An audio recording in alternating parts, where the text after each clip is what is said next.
Bonjour à tous. Je voulais faire cette vidéo parce que je crois qu'à un moment donné, nous devons nous poser vraiment les bonnes questions et que l'heure est vraiment grave. L'esclavage a été définitivement aboli en 1848, le 27 avril. Pourtant, les contribuables du vote blanc n'ont aucun droit et ne bénéficient d'aucune équité au regard du suffrage exprimé. Le vote blanc n'est toujours pas reconnu. Pourquoi ? Pourquoi il n'est pas reconnu? Pourquoi il ne pèse pas le même poids? On ne sait pas, personne ne sait. Ou plutôt, je devrais me dire, certains savent et ont un certain intérêt à ce que cela arrive. Cette position va à l'encontre totalement des textes fondateurs de notre société. On ne fait pas partie de la République quand on vote blanc, je suppose. On n'est pas considéré comme des citoyens, je suppose aussi. Alors, est-ce qu'on doit se soumettre? Est-ce qu'on doit des contributions sociales? Est-ce qu'on doit les contributions fiscales? Et se soumettre à des lois finalement qui bafouent nos droits imprescriptibles. Si voter blanc n'est pas reconnu comme un signe de protestation, j'estime que nous n'avons plus à nous soumettre aux taxes et aux impôts grandissants. L'Assemblée nationale a définitivement aboli l'esclavage le 27 avril 1848, et pourtant dans cette société tout est imposé et tout est corrompu. On doit adhérer au système, hein, sinon on est un complotiste. Les gens du pouvoir sont à des postes hautement placés. Et pas pour leurs compétences, non, pas pour leurs compétences, mais plutôt pour leurs affinités et leurs profits. Ils sont très très loin des considérations humaines, pire même des considérations d'un citoyen. Hein, ils sont totalement absents de tout ça. Pour eux, nous sommes quoi? Nous sommes une main-d'œuvre depuis des années. Nous sommes des simples cobayes qui sont asservis, phagocytés par le système scolaire, médical, bancaire. Ça fait des années que ça dure. Tous ces hommes-là sont sans éthique, sans empathie, ils ont soumis les peuples. Et certainement, eux-mêmes étaient soumis à des élites bien plus hautement placées. Il faut comprendre aujourd'hui que 1% de la planète seulement détient les richesses mondiales, totalement. Et que les 99 autres pourcents dont nous faisons partie sommes des esclaves modernes. Les USA ont soumis l'Union européenne pour réaliser leur plan à servir les peuples de plus en plus vite, de plus en plus fort, depuis des années. Et on est d'un seul coup là, dans une guerre sans combat. On subit une destruction massive des peuples, du monde entier, un génocide qui est planifié, organisé, par un empoisonnement à l'échelle planétaire. L'aluminium, le fluor, le dioxyde sont déversés sur nous, le titane, le dioxyde de silice, le bisphénol, le phtalate, le césium et j'en passe. Et j'en passe. Des millions de personnes victimes d'empoisonnement dans l'air, la nourriture, les médicaments et les vaccins. Et tout ça depuis notre naissance. Depuis notre naissance, on nous a servi et on ferme tous nos possibles.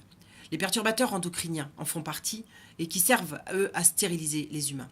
Tout est fait pour tuer dans une guerre totalement silencieuse et dont nous avons accepté les règles. Puis on y a ajouté un ingrédient suprême, la destruction des enfants, par la pédophilie, par la débauche sexuelle. Ça fait partie de la liste des éléments qui permettent la manipulation, puisque les cerveaux de nos enfants, quand ils vivent cela, sont totalement en pleine dissociation. Et la dissociation permet une manipulation grandissante. Alors ça commence par la malbouffe, la chimie pharmaceutique, l'abrutissement par la télévision, et puis la dissociation qui permet de bien ficeler tout ça. Ouais. Depuis des années, on ne punit plus les crimes sexuels. On ne punit plus la pédophilie. On la légitimise, pour ainsi dire. Mais oui. Il faut savoir qu'aujourd'hui, l'ONU a planifié les droits sexuels pour les enfants. 144 pays l'ont ratifié. Et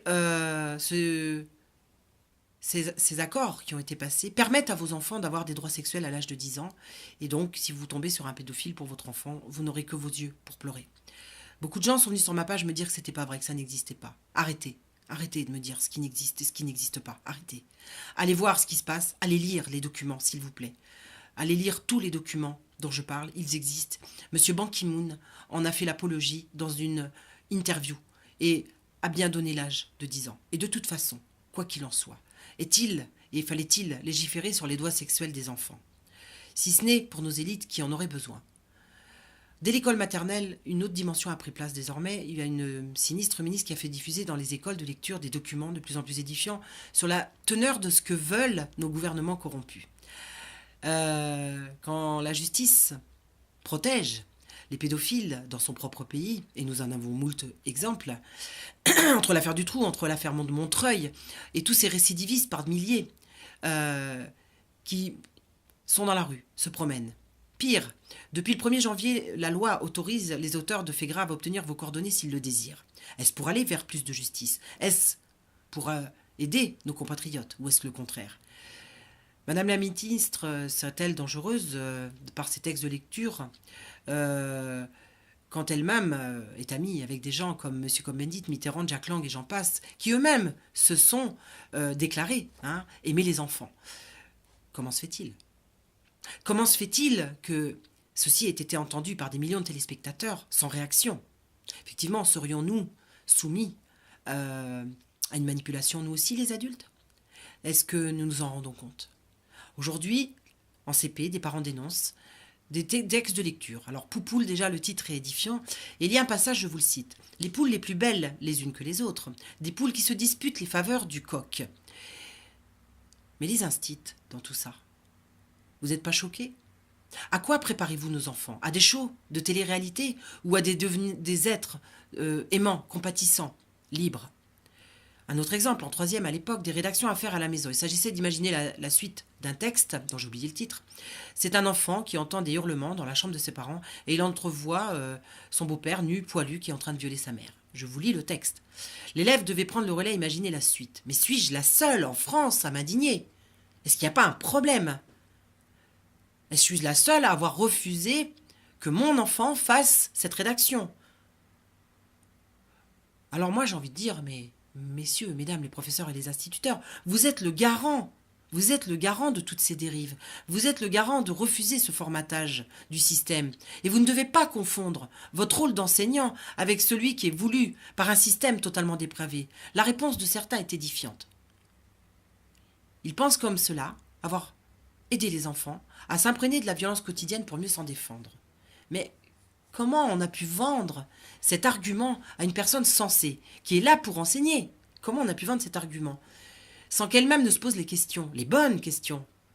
Si je veux recevoir de l'amour, je n'envoie pas de la haine. Il est évident que je vais envoyer de l'amour. Donc apprendre aux enfants à s'imprégner de scènes de violence, n'est-ce pas lui apprendre un formatage de normalité? Et la culture, le beau, le paisible. On est dans une télé-réalité permanente. Il suffit de chercher sur Internet et vous trouverez tout ce que je suis en train de vous dire. J'ai lu des extraits de programmes et c'est écœurant. Je suis atterrée. Dites-moi où est l'intérêt d'apprendre à des enfants entre 11 ans et 18 ans comment pratiquer une fellation, comment pratiquer la sodomie et d'autres pratiques, avec des personnes du même sexe ou autres. Mais est-ce que c'est la perversion que nous voulons? Nous voulons vraiment une société pervertie. Est-ce que la vie ne nous donne pas elle-même chaque chose en son temps? Pourquoi vouloir détruire le dernier rempart à franchir? L'enfant. L'enfant qui est totalement pur, disponible pour l'embellissement du monde. Pourquoi vouloir détruire ce dernier rempart à franchir pour que les élites puissent se servir sans scrupule? On nous a déjà fait tout accepter. La dernière marche, pour moi, vient d'être franchie. Et avec ça, on oserait nous dire que personne n'est contre l'humanité. Non, personne n'est contre l'humanité. Nous sommes tous des complotistes et des paranoïas, en fait. C'est ça. Nous sommes des complotistes et des paranoïas. Alors justement, je crois que c'est là qu'il faut utiliser le plus grand rationalisme, parce que depuis très longtemps, de plus en plus de politiciens, d'instituteurs, de professeurs, de hauts dignitaires, d'acteurs de justice sont accusés de pédophilie sur des enfants, des directeurs d'école, qui sont jamais jugés, jamais accusés. Pire, les affaires sont classées sans suite. Et d'un coup, on réalise sûrement que l'élite française a tous les droits. Elle n'a plus aucune franchise, tous les êtres humains pour eux sont pervertis. Tous les êtres humains sont comme eux, leur ressemblent. Notre perversité va devenir sans limite si nous laissons faire. Notre planète pour eux, c'est un caillou. Juste un caillou où il existe quelques fourmis, nous, les humains. Mais quand est-ce qu'on va le comprendre? Quand est-ce qu'on va le réaliser? Vous savez, la plupart du temps, quand on le réalise, c'est quand l'un d'entre nous est touché par la maladie due à des vaccins, par la pédophilie, quand vos enfants sont touchés, par les gens qui sont dans la rue, victimes du système. Beaucoup de gens sont malades, la maladie de Morgellon, la maladie de Lyme. Des milliers d'enfants sont violés, des adultes sont tenus par les crédits, ils sont tenus en laisse, par la peur de perdre leur emploi. Nous sommes tous mis en esclavage par les médias. Quand est-ce qu'on va le comprendre? Quand est-ce qu'on va ouvrir les yeux? Les médias? Les médias. Les médias qui ont tous été rachetés, qui ont tous été vendus et qui sont tous des vendus, qui déversent leur merde puante sur nous au quotidien. Nous qui sommes là devant la télévision. Mais éteignons nos télés. Vous n'apprendrez rien par la télévision. Et puis malgré tout ce système médical qui est totalement corrompu, on résiste. On résiste encore. Mais pour combien de temps? Certains sont en train de se réveiller. Et cet éveil est inéluctable. Nous devons reprendre le chemin des justes, de la compassion et du partage. Car c'est seulement de cette façon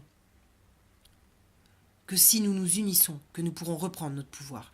L'amour est tout et l'amour guérit tout. Et la seule façon désormais de se libérer des chaînes, c'est de s'unir au-delà des religions. Ils ont créé le racisme pour nous diviser. Ils ont créé les corporatismes pour nous diviser. Ils ont créé tellement de choses pour nous diviser. Et nous avons accepté. Comprenez bien tout ce que ça veut dire. Diviser, c'est régner. Imaginez que nous soyons tous unis. Imaginez que nous soyons tous dans le même combat. Nous les faisons tous tomber sans une seule arme. Car le plus fort, c'est l'amour. Et ils en sont totalement dépourvus. Comprenez bien que ce qu'ils redoutent le plus, c'est notre unité. C'est que nous soyons tous dans l'interconnexion, dans l'amour, dans le partage et dans l'acceptation. Et je puis vous assurer que c'est ce dont ils ont le plus peur. Parce que sinon, pourquoi auraient-ils autant voulu ériger des murs et diviser des peuples? Dites-moi pourquoi. Boycottons tout, lâchons l'argent en même temps et créons tous, mais tous ensemble, nos valeurs et nos richesses. Car l'or n'existe plus.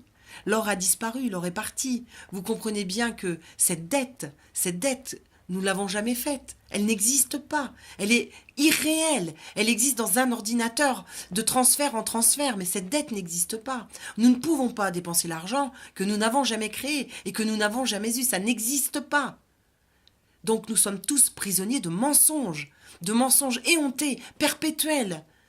Imaginez demain plus d'électricité.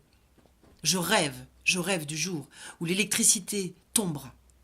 Parce que le jour où l'électricité tombera, vous n'aurez plus de banques, vous n'aurez plus d'avions qui déversent leur merde sur nous, vous n'aurez plus de téléphone, d'internet, et vous serez désormais liés à la nature, comme on a toujours été liés à elle, mais qu'on nous en a coupé. Et à ce moment-là, nos élites sont mortes. Et nous pouvons créer cela.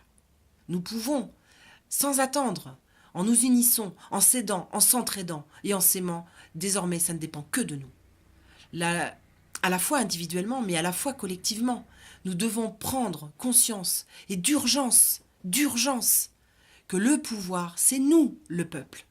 Le pouvoir est en nous. C'est à chacun de nous de faire cet acte et de poser cet acte d'aide et d'entraide les uns envers les autres pour retrouver notre pouvoir, pour retrouver notre liberté. Voilà tout ce que je voulais vous dire aujourd'hui.